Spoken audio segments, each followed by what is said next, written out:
We are live. It says we are live, so we are live. Welcome to Decent Signal. I'm Steve from Providence with Tim and Canton, and this is our test run. RA and TJ were both busy tonight, and Tim and I have both been drinking, so we decided let's give this a test run. We didn't want to run it through the KMS YouTube because the other thing that we're trying to do is see if it's possible for us to record and then send it to Justin. This way, we're not bothering Justin all the time to try and if he's sleeping or if he's busy with another show. This way, we can kind of do it at our own convenience and then just send it over. So far, so good, right? I think that it's a great opportunity for us to hire an intern. So we're looking for our own intern that can help us with this stuff. Well, so now we have money.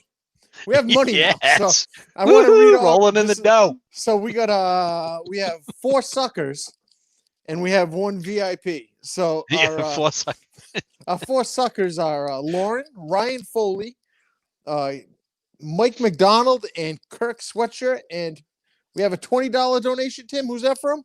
That'd be from Gary Gary Callahan, the VIP membership, which stands for Very Idiotic Person.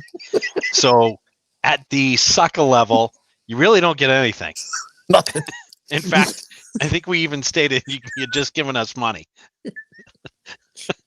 Should feel good about giving a couple of guys a couple of dollars.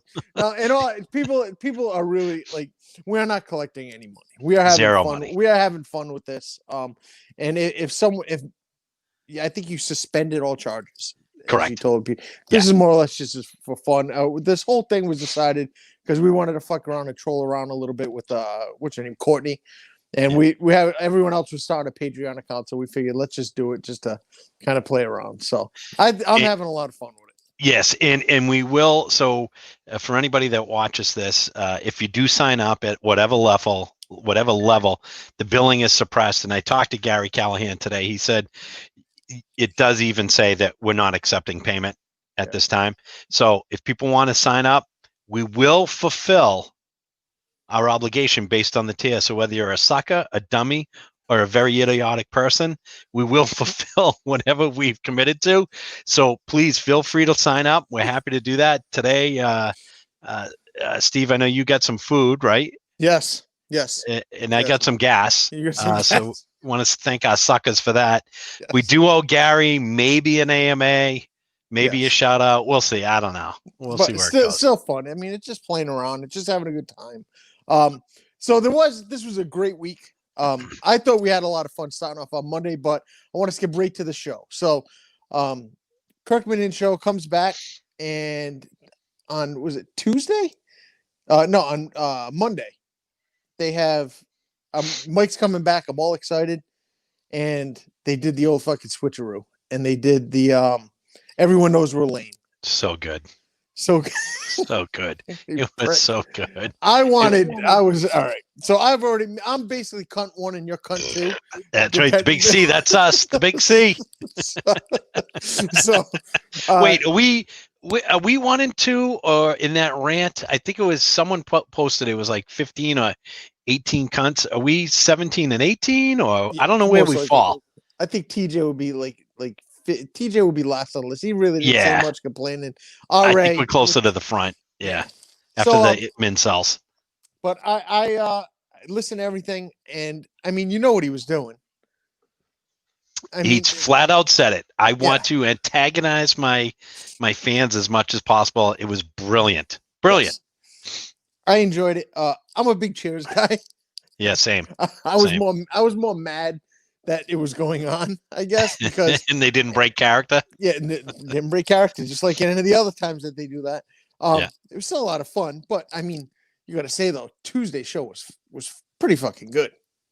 And the other thing about that show, what you think of the song, Carano's song? Awesome. So good. Yeah, awesome. Lyrics, the music, his production is always great. His lyrics are really good. He needed that though. If I'm not mistaken, back from the it has Steve been song. A while since we've had a Carano hit. So what did you think about the song that he sang about you, the 88 miles? Didn't Kirk cut it short? He did. We never get to the chorus. Yeah. Wasn't good enough. They didn't think it was biting enough. I thought the Everybody Knows We're Lame was excellent. I love the show. I love that they didn't break character. I'm with you. I was waiting for them to say, okay, Mike's here, but nope. 52 minutes of Everybody Knows We're Lame. Yes, it was. And then I'll be honest, I didn't even like. You could have told me which the 2 episodes was. I was waiting for them to break character. I was actually more upset that they weren't breaking character, and I wasn't paying attention to what was being said, unfortunately. And it was probably a great discussion about Cheers, which I'm a big fan of. So then we go to Tuesday's episode. Tuesday's episode was awesome. The Return to, as it's been titled. The Return to. It was awesome. The Return de. Part de.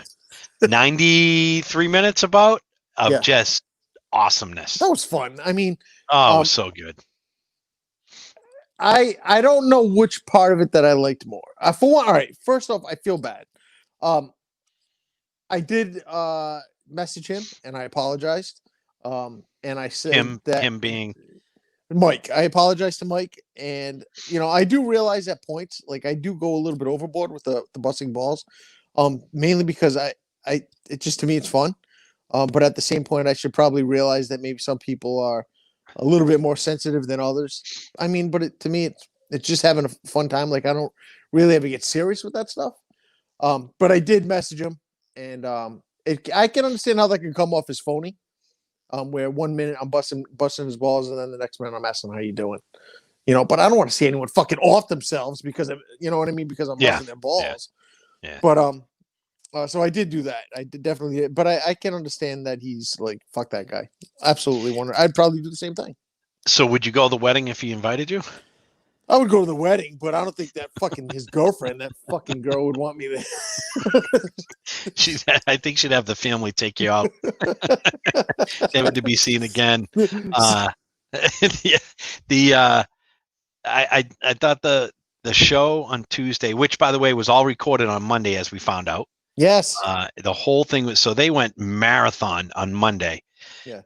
Created 2 phenomenal shows, and it was great to get into basically what Mike's been up to. I thought it was really funny. He sounded good. Kirk was great at it.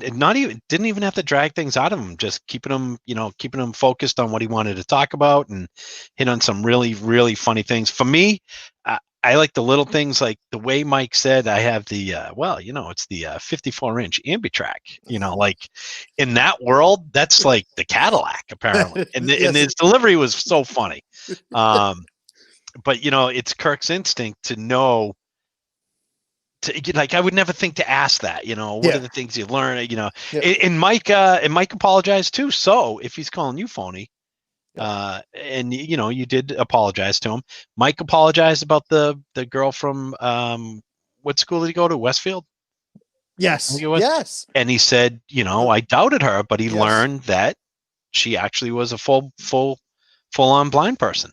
Now that does make sense though. One thing that he said was like he usually walks around and looks like an idiot because he's bumping into stuff, and then you have the they think he's drunk. Yeah, and then you have the what is it called, the 54-inch? What was it called? Ambitrack, Ambitrack. That automatically gives you credit, blind credit, and right. People are like total street cred. He's blind, so that does make sense though in that aspect. So I can understand that. I guess something I was actually surprised. I mean, I don't know any person that hasn't seen Braille and put their hands across it and been like, "How the fuck do you read this stuff?" And he can already read it. Like that was surprising. Something I've been meaning to ask him: has he ever gone to an ATM? You ever go to the ATM and they get the Braille down there? Why would they have it even at the drive-thru? They have it at the drive-thru. I know, right? But had he ever put his hands on that and wanted? How do you read this? Like we all do. Yeah. Which one means 5, 10, or Sure. But how amazing is it that his superpower is his ability to read Braille like that? Like it was in his blood. No problem. And that he's the CB, the cool blind guy. Well, CBG. They accused him of fucking cheating because he picked it up so quickly. Right. Which is, I'm sorry. So, which cracks me up because it just goes to show you, no matter what part of society you're in, there's always some sort of conflict Oh, of these chaos. fucking right? sensitive cocksuckers. Right? They fucking they probably try and claim their own fucking braille clout. Like, right? Like what is in their world, if you're sighted or near, you get a little sight, then Yeah. you're not real. Oh, yeah. You're not authentic. You're a And fucking poser. You're a poser. now, do you think? I don't think Kirk asked him this. Do you think Mike stayed a night or two in his dorm room? I think he did ask him, and he said no, he didn't. Oh, he I did. think Okay. he did ask him. He said, Because I got to re-listen to the shows. Yeah, he said, did you stay there at all? He said, no, I didn't. Imagine that. They fucking had a room for him. Room for him. That's awesome. Now, one thing that so he did divulge that when he said that it's amazing. Almost like we were there. Almost. He just described the campus perfectly. There's a sign to the right. Nice grass area, as someone on this StreamYard may know. Almost like maybe some guys have been there watching him do workout in the yard or something. Like maybe some people took pictures and shared them. Maybe some people have been calling, and I don't know. I all I'm saying is he may not have been very far off, and it was kind of odd that he picked my name out of the whole of everybody to pick as the person who may have been there that one day when what do they call them? The band of blind Buccaneers were working out playing pirate ship for the day. The best part about taking pictures of them is you don't even have to fucking hide. No, you can have your flash on. Right? It's fucking awesome. I love it. I do it all the time. Now, do you think they have a sixth sense to know when? I think that they could probably hear something, like when you take a picture and it makes that noise. Yeah. But I don't know. Like, here's the thing. He said everyone in that fucking place is blind. I don't know how anything gets done. I'm with you. Like when they I can attest that someone told me that they had been trying to reach there, and freaking nobody picks up a phone. So, like Kirk had said, how does anything get done? I'm baffled. I'm amazed at the same time. Just looking at it on Google Earth, it's a really nice place. It's in a nice neighborhood. Yeah. Did you hear Mike say that when they go out, he would wear some sort of blindfold or something? Him. Yes, they were blindfolding him. Probably to just as a guess. Like, did you ever watch Bloodsport? I think it was Bloodsport. Oh, great. Was it Blood with John? Yeah, I think it might. Chung Lee. He fights Chung Lee right in the balls at the end. Salt in the eye. No, I've never seen it. So he's working out with the guy, and the guy blindfolds him at the table. This way he can't see, and he can anticipate. Yeah, he's right. He sees that waiver. But why are they doing? That'd be like our pal Ted Sellers going to some sort of school to learn how to live about being in a chair. Oh, and then Ted, by the way, when you're on your free time, we take your fucking chair away. I mean, I don't know what the thinking is there. Hey guys, when you go out around town, you're already blind, but let's put on a blindfold. I'd watch that, Oh, well, now that he said it, someone might be taking a little trip to Newton Corner to see what is going on. He did say they were in Newton, so I'm not revealing anything. I kind of want to watch Ted without his chair, though. All right, so that guy's got long arms. I'd be careful. He's one of those who he can get you. He's got a big wingspan. He's strong. So I went really quick. So when I first got out of the Marine Corps, I worked for WB Mason for a month. It was just the supply company. Yeah. And we had this place that we had to deliver to in Providence. It was called it's like Blind Ambition, if I'm not mistaken. Name of the place was. And we used to you'd have to go in the door, and you'd walk through this work area, and I shouldn't even tell this fucking story. But now you have to. Shouldn't even tell this don't tell the story, you idiot. So say it. You'd walk in the front door, and you'd have to bring the paper all the way to the back. They had like this little office. Mm-hmm. And I walked in, and it was so fucking quiet. And I got to the office, and I was always pretty friendly with the people. And I walked in this lady, I go, what the fuck is wrong with these people? No one ever talks. She goes, they have to listen. She goes, they're hard of sight or whatever. And I was like, oh. Out of sight. And as you're walking, I would walk and I'd look, and as you're walking by them, their heads would turn like a fucking lizard. like they're in the Matrix. They can't see. And I was like, I couldn't wait to get out of this fucking job.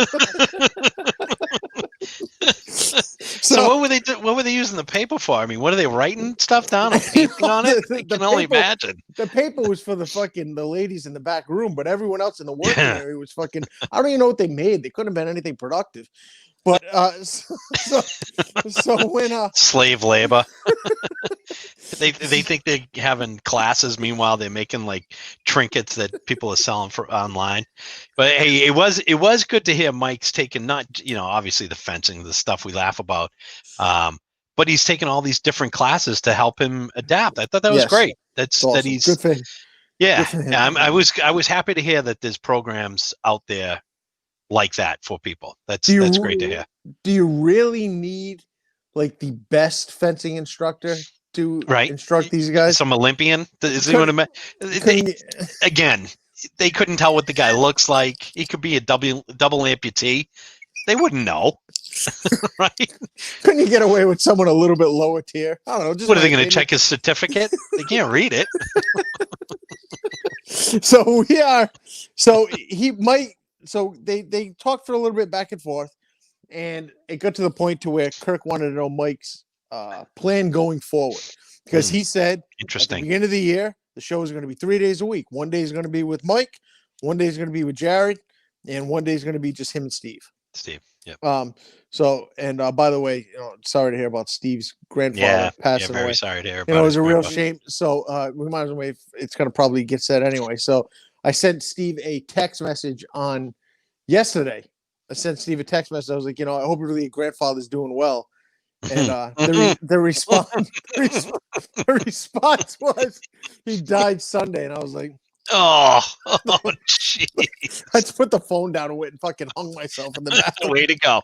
What a fucking loser. What a loser. Steve from Providence leaving bodies in his wake wherever he goes. What a fucking loser. I shouldn't even bother. I should just kept my mouth shut.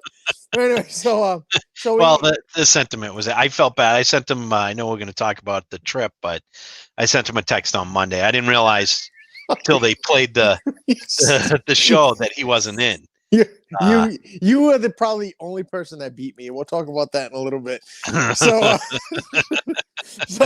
he was definitely doing something different. So he asked Mike, described what the 3 days of the show are going to be, and he asked him what his plan is going. I guess they probably talked about something beforehand, because Mike said he's not going to not going to get paid from Barstool. Yep. And his plan going forward was. What the fuck was his plan going forward? So it's phenomenal. It's Patreon based. So he's going to be on once a week, which sounds like it's perfect for Mike. He doesn't want to be in there the whole time. There was a little of a sensitive Mike in there, as DJT would say. Yeah. Sensitive Mikey. There was a little bit in there, but like you said, he was on his Wellbutrin. Yeah. He was on his happy pills. But it sounds like once a week. But then again, if they go to 3 shows, that once a week is, Kirk has already said, you're going to get as much content as you already do, just going to be for 3 shows. So it sounds like it's going to be a little bit longer than usual show. Yeah.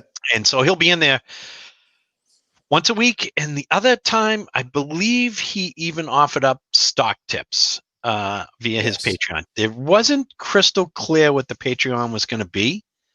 Yeah. But somehow, some way, some sort of podcast, stock tips. Did he say leisure and travel in there as well? I'm not sure. Again, I listened quick. I sped it up because I wanted to go through it once, and then I usually go back and listen in detail. Yeah. If that's in there, leisure, that'll be great. I'm subscribing the day it comes out. I want to be his first subscriber, obviously, to support the guy. Yeah. But The tiers were very low. I hope to God it does say leisure and travel. Like I hope to God. But he's also hoping that he did say that most of the people that work at the place, not that you and I know the name of it, but most of the people that work there, Location, nothing. nope, they are also either blind or vision impaired. Sure. And so he had thought that he was hoping that he could get a job there. Sounds like he's very happy being with his people with the same, like you said, in group therapy. He really got a lot out of it, and sounds like it's really healthy for him. But this Patreon, I can't wait to see what it's going to be. I will say it's definitely not going to be better than Decent Signal, and that Patreon can't be. So Kirk did ask him, what do you think you're going to make? And he said, I would be good with $1,000 a week. And I think that's shooting a little high. When you're charging $1 to get to 1,000 a week, that's based on a monthly, the math just ain't adding up. I mean, you got like Matt. Oh, and by the way, Matt produced for Mondays and Tuesdays show. Matt Carano was in. Love Matt Carano. Guy takes so much flack from people and just delivers, and he plays into the job. I love when Carano's on. But Chris and Matt for Quantum Week, they have 2 Patreons that pay $50 a month. Well, I would say as good of a job as Matt did producing the show, as equally as poor of explaining how his Patreon service is set up. Because yes, he did not really explain what the 50 cut you, other than we get $50. The way he described it is a whole bunch of people donate $5, and we're fucking 2 people for $50. Yes. And I'm not sure Chris gets any of it. But no, my point is, those guys, no, you don't come out low, you come out high. Yeah. You got to set the market. And coming in like we've learned with our own Patreon, if you come in at 1, 3, and 5, you're not going to make any money. But if you put it in at 5, 10, 15, you'll make some money. People are going to still do it. Sure. So, and then you can add on those other tiers. I don't know. I think it'll be very interesting, but you ain't making $1,000 a week. No, I would also think a lot of people will support something if they see that there is a decent effort put in. Someone will, like, I would support anyone first if anyone said that they were doing something, just like when people do GoFundMe's for their walks or something like that, or God forbid someone tragedy and that we're collecting money. I have no problem donating $5, $10 right away, even off the bat, without even knowing what it is. It's the second time around. People want to see effort. So first time around, I expect him to make $1,000 right off the bat. I really do. It's when they see, and this isn't being a jerk. This is being honest. A lot of times with Mike's YouTube shows, they felt like they were just thrown together. Okay. And he wants to see if he can do this I guess we call it podcasting thing, as something to do in the future. Then I would say it's very likely that he can do it, but I would say the effort has to be more so than it was for the YouTube thing. You can have a million ideas, and a lot of his ideas were great ideas. I would think the effort, it has to be there as well. I think it will be, because if Mike's going to go back to what he really enjoys, which is more of the blindside pods and talking about, you love that. I just wanted to bring back Ryan James, the guy that did that drinking show. But if he goes back to that, I mean, Mike's passion is talking about comedy and sports. He likes sports. He does like sports. He does, yeah, and he does know. When it comes to comedy, he knows who the comedians are. He knows what they've been in. He's very well. He's very knowledgeable when it comes to that. So I'm wondering if he's using that. Did he say he wanted 1,000 a week or 1,000 a month? I think Kurt. I think we should both go at some point and look at it, because I don't know. I thought Kurt said like the notebook yet. I think he said like 4,000 a month, which would equal $1,000 a week, like something like that, like something fucking high. But regardless, so I mean, I know we wish him luck. I think it's fucking soon. It's coming out in like a month. It's coming to December, is the end of this week, and so they're going to be starting in January. So post graduation for the Patreon kickoff, post graduation. And so Mike may not go to that graduation, or he may or may not go to it. I mean, he's accomplished a lot. I hope he does go and get the credit that he deserves. Of course, he should be proud of himself. He should be. He should be proud of himself. I had a comment that I want to say, but you can't say it. You just can't say it. It has something to do with. It was going to be something based off of something that was said to Rocky, and Rocky won. Yes, Brazil.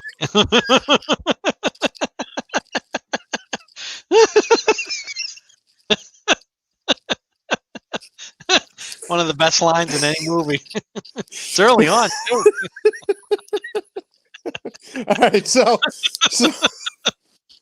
It's a great scene. Great scene.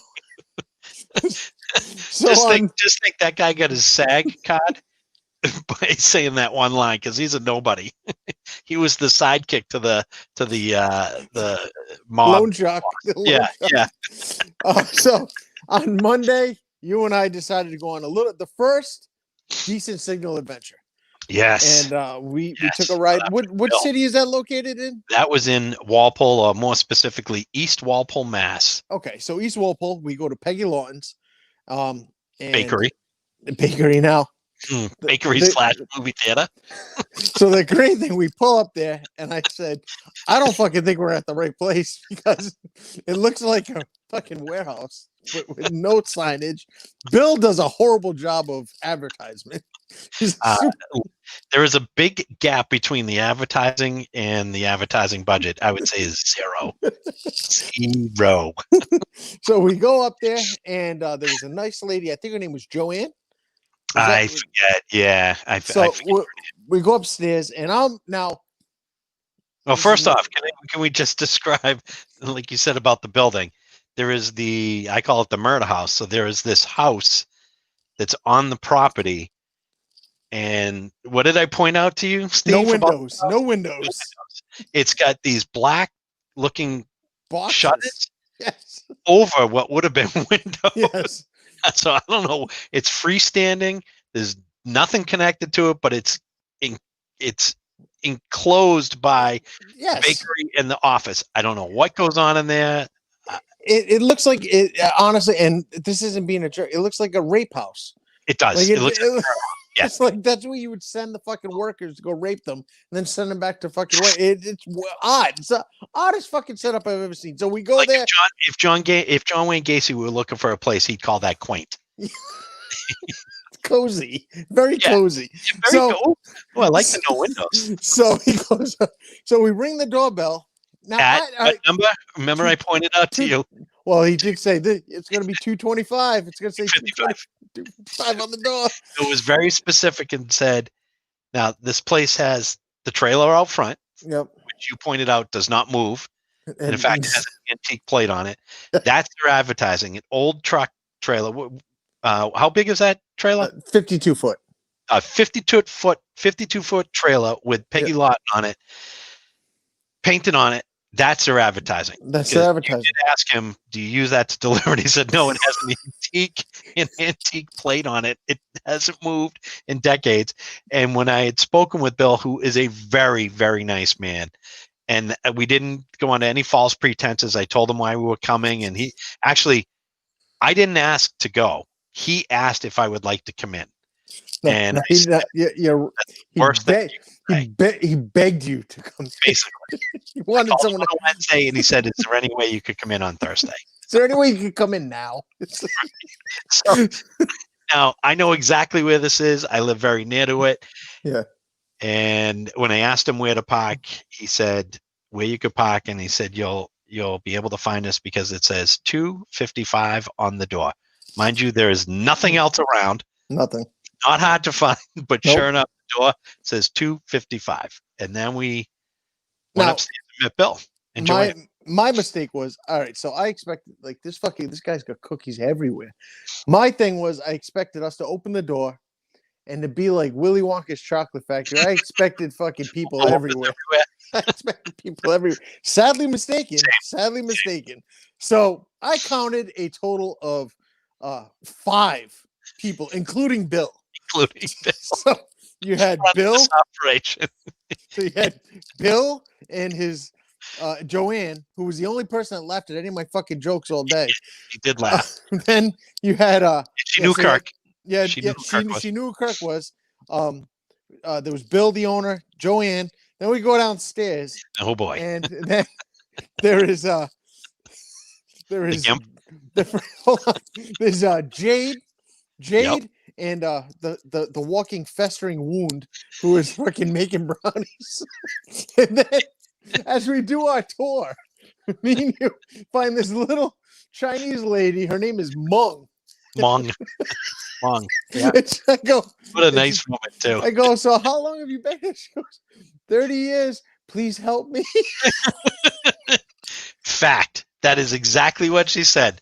30 years. Please help me. We don't know if they're kept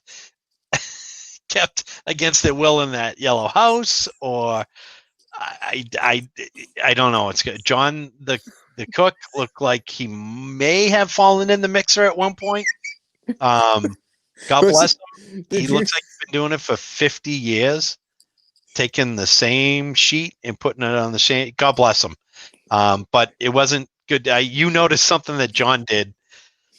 I don't know if we want to say it was not horrible, but it's not great. So, great. So all I do know is very clean. Though. It's very clean. It's immaculately clean. There was little water leak, but it was, it's just a tiny bit, just all over the floor. I was impressed. Bill was awesome. Super nice. Bill needs friends. Bill hasn't talked to many people. I don't think. I don't think so. Bill needs to go on Bill needs Jesus, is what he needs. Jesus. Regardless of what your thoughts are about coronavirus and masks, I don't even think he knows there's anything going on. I don't know if he lives in that house or. There was something to be said for when he put on the hairnet, and I'm trying to compose myself. He had a ball sack wrestler. I'm like, come on, Bill. He must have put on 1 million of them. He just doesn't care anymore. He did not even care, but he gave us a total tour of the place. The place was awesome. I mean, there was so many fucking cookies there. Yeah. Totally. All right. Now I will say, total opposite of what I expected. I expected the cookies to be loaded with fucking preservatives and everything. Yeah, I did too. To keep total opposite. And the same thing with their brownies. They're only good for like a month, and then they come back and they grab the shit ones and they replace them right away. And what was the scheduling? So it was brownies Monday, Wednesday. Yeah. Cookies Tuesday, Thursday. Friday is for shipping. Packing and shipping. Packing and shipping. Which Mung is the she's a fucking wizard at this. Yeah. So, he and just so everybody knows, we did not take advantage of Bill. We didn't show up unannounced. Oh, these fucking people with the comments. This guy just wants you to leave. Whatever. He wanted us to fucking stay. Hey, we could have moved in. He wouldn't have cared. He would have been happy. In fact, we had to cut it short. He didn't want us to leave. The funny thing was and Bill was in on the joke. Bill got it. He knew. He chuckled a few times. had to fucking basically beg him for a lap. The best thing to me though, the funniest part of all time was when we walked to the back and Mung has got her fucking big box. This fucking like flat. You go, what the fuck is that? She goes, my home.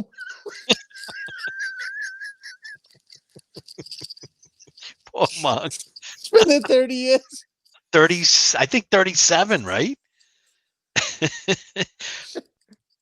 Did we reveal what happened there, or are we saving that for decent signal when we put the whole video together?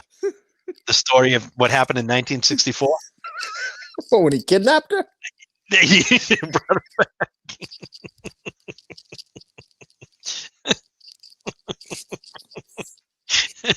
My question is, who's Jade? I don't know, but when I asked her a question, she looked at Bill like she was scared to answer me. Yeah, right.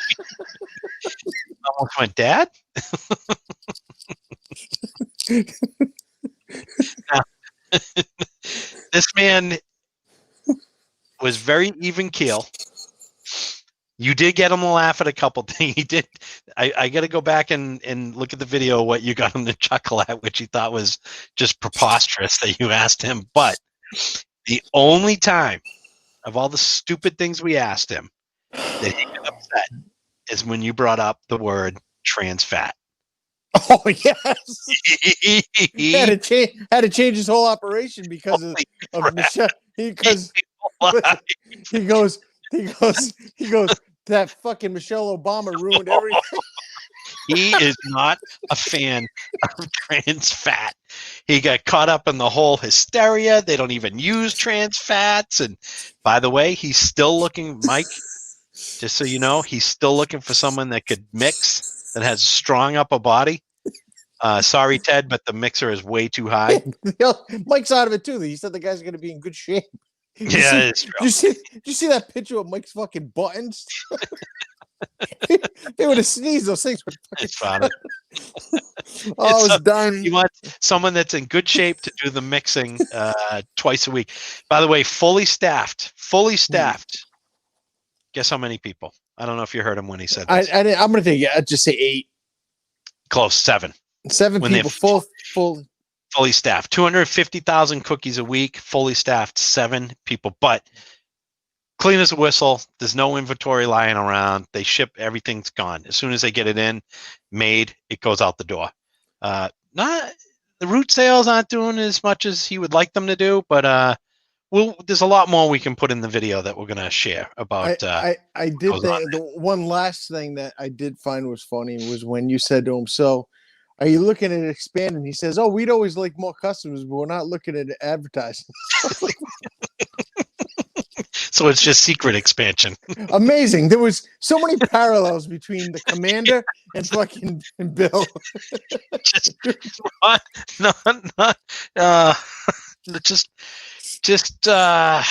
Online's not something he wants to get into. Selling to more stores, not something he wants to do. I did get a little bit of Commander Tom vibe from him when he was talking about the building, how it got blown up. Different reasons. Why do these guys both have a high abundance of Asian employees? Don't know. We're just asking questions. That's all we're doing. Just asking questions. Why were they both crying? Yes. Oh, and it used to be. Well, we already put it on Periscope, but the place used to be a movie theater. And then he said that I think we even put it on the Periscope about the story about the so. I don't know. Once again, that great sense of humor of fucking Bill. So apparently in the 1960s, 2 men or an undetermined amount of men lowered themselves through a hole in the roof. Set off charges and blew the roof onto the floor. And my question was, who did you owe money to? And he looked at me like Elf. the cookie cartel. So that was 1964. They bought it in 1962. In 1964, when he was 13, by the way, I did the math. So he could have been in Vietnam in 1970, 1971. So in 1964, some professionals, as they were described, right? Professionals bore a hole through the roof, drop down to the floor, which is a 2-story floor. It goes from 2 stories from floor to ceiling. Yes. Drop down, set charges that leveled the place, leveled the roof, dropped the roof into the middle. Yes. And 1 month later, they were back up and operating. Yes. There were a lot of holes in that story. Oh, and the number one hole is asking him, what would have prompted this? Was there was the mob involved? Was there a lot of competition? Was there outcry from people that wanted to move? No answer. No, obviously Bill needed a new roof. That's what and it sounded like Bill let off a couple of M80s in the fucking rafters. I'm not gonna point fingers, but it's a lot of self-inspection on that one. Jesus Christ. I do find it funny though. Like I did laugh at a couple things that like when when was the last time you changed the recipe? And he's like, well, that fucking Michelle Obama made us change it. Oh, did he get fired up? He hates her. He hates Not her. a fan. They're eating all the kids ain't even eating that shit they're feeding them at school. They take it. They take They it. dump it. Dump the it. trash. All they do is want my fucking cookies. Yeah. And now the parents take him to Dunkin' Donuts, and I say, hey, "You're not wrong, Bill. It's true." He was shaking though at that point. I said, maybe we should end this. All right. So I think that's pretty good for today. That was So a nice we're gonna field trip. It was all in the name of getting Kirk to get some cookies, and we got. I don't know. Kirk would have a field day at that place. A field day. In his glory. We've got some samples for him. I reached out to Matt, hoping to hook up with Matt on Friday to give Kirk the samples that we got. Awesome. Yeah. Bill was very, very generous. We did not ask. The only thing we did ask, and this is when he laughed at me. He said, "Let me give you guys some cookies." And I said, "Do you have any swag, like T-shirts we can buy?" And he went, "Huh." I don't want that, man. But maybe they went up in the fire. So there is a story there.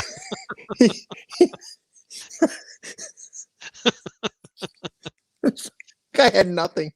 It was boxes, cookies, and a whole bunch of shortening. That's all it was. How long did he say those the wrappers that we saw, that they use for the individual wrappers? How much inventory did he have? 2 years? Oh, 2 years worth of wrappers. He had 3 months worth of fucking chocolate chip cookies and fucking enough Heath bar to fucking. It's the most expensive one, the Heath, and plenty of water. Plenty of water. I gotta stop. I gotta get to bed. Listen, so that was a good time. So what we'll do is I like I said, so we are not going to we're gonna take a break from doing the OG Minifan show. Drinking Buddies is gonna be coming up. Yes. And we're gonna be doing that, and that's gonna does take up a lot of you guys' time. I don't really participate in that. You and I have invented trivia though. Oh, you and I have an awesome project coming up. Awesome fucking project. That is coming up. Like this one, the one that we just did the other day was fun. This is a fucking awesome one that I think a lot of people are gonna freaking like. And yes, we have fucking jobs. We just don't have a lot to do on Mondays. So but yeah, so hate Mondays. Some of us take advantage, man. Work. Yes. So I think we have 3 or 4 projects in the works right now. This one though is like no bullshit. Like I'm my kids. This is a great fucking. If this works, this is a great fucking project. But the only problem is you and I are involved. So. Bound to fuck up. So with that, hey, we're all set, man. That's it. All right. Thank you very much, everybody. Take care. Same to you. All right. Happy Thanksgiving, everybody. All right. Bye-bye.